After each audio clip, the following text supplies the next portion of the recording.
Hey guys, this is Ryan from resume-to-offer.com. Hope everyone's doing well. Wanted to kind of put a new video together. Kind of the inspiration for this one is all about how to answer the question, why tech sales? There's three questions that you're always going to get at the beginning. And if this is the first time to the channel, welcome. I've been a tech recruiter and talent acquisition professional for the last 14 years. So kind of like I've done a lot of hiring in tech and SaaS and AI and cybersecurity.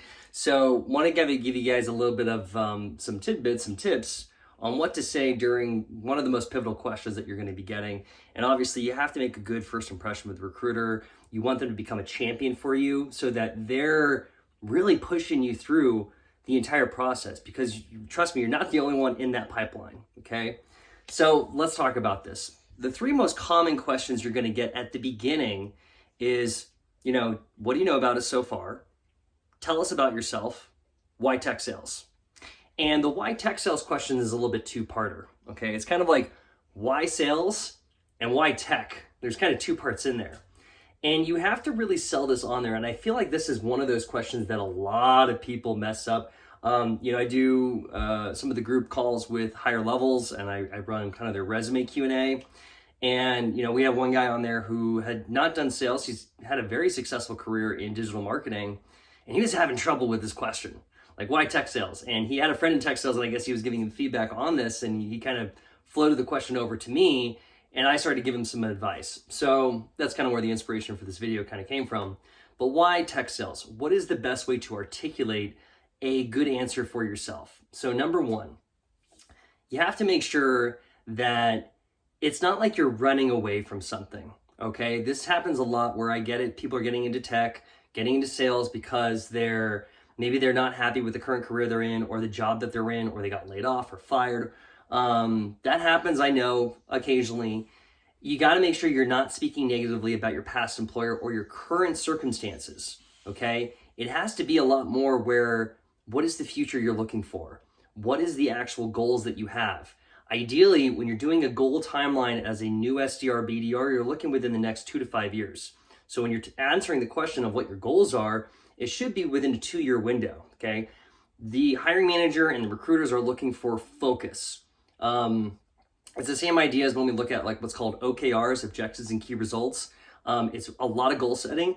We want to make sure you're looking at a straightforward focus, that you know exactly what you want. You're not just checking it out or sampling sales, for example. So the biggest thing here is why tech sales is that you enjoy people. You actually like communication. You enjoy learning about it. If you talk to me and it's like, hey, you know what? I've been checking it out. I have friends in it. I've talked to them. They think I'd be a good fit for it. And then you start telling me about, here's what I've done recently to prepare for this type of role. You could have done a boot camp, okay? I recommend higher levels, and you can check in the description below if you want to check out what that is.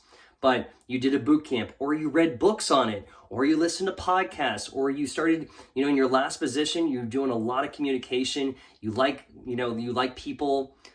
This is a great career that you've really thought about and you're committed to. You got to make sure that you're showing that you're committed to it. And because the recruiter only gets paid if you're there for a certain amount of time.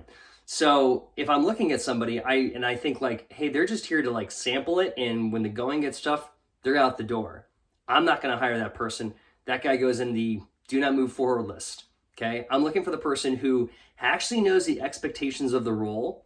They've thought about it and they're committed. Maybe not forever, but definitely for the next 2 to 5 years. They're committed and they understand the expectations of the role. So when you talk about this in your answer, you might want to bring it up. You might want to say like, hey, I know sales up and down. It can be, ideally there's kind of valleys and peaks and valleys, but I'm committed to bouncing back every single time. I know it's a numbers game. I think I have the right attitude. My goal over the next 2 years is to get to account executive. Here's the benchmarks I want to hit to in the first year. I want to get to the top 20% SDR at the end of the first year. That's a great example. Or, I was reading these books. I was looking at leadership skills, and I know that these are skills that are essential for just being successful in every endeavor and in just business overall. I want to pursue that and ideally make a career out of it. There's a lot of example ways you can answer it, but the big thing is you want to show your commitment. You want to show that you've thought about it. You want to show that you have successful goals that are oriented to where you want to go. And I would say that why tech, you have to definitely answer this part too. So when you're answering like, hey, why the tech aspect, you have to actually enjoy the company. There has to be something about the company or the industry or the leadership or say the mission or the core values. There's something there that's congruent that makes you like, hey, this is an area like, because there's sales everywhere. Every industry has sales. So why tech specific? You want to answer that with like, hey, I love learning about tech. I'm a big fan of like, say, cybersecurity, for example. Big fan of cybersecurity. I do believe that this is a growing industry. I want to be a part of that.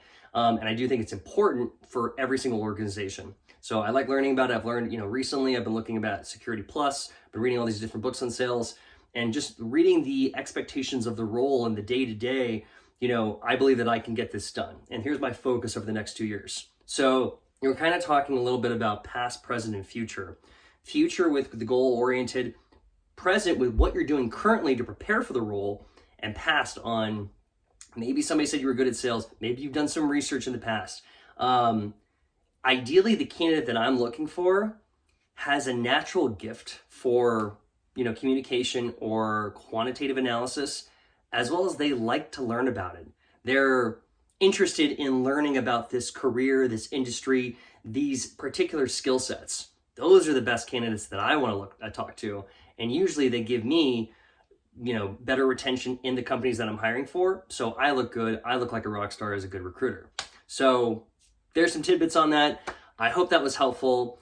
Feel free to check out some of our resources in the description below. There's a few different ones, some free courses, free templates that you can use on your resume, some other resources that I personally recommend, and you can check out my website for additional, programs that we have as well, or some one-on-one training to help you. If you need help on your resume, making it ATS optimized, or if you want to schedule a one-on-one to help really conquering, kick ass at the interview and the mock sales call, feel free to reach out, okay? All right, guys, have a wonderful weekend. Cheers.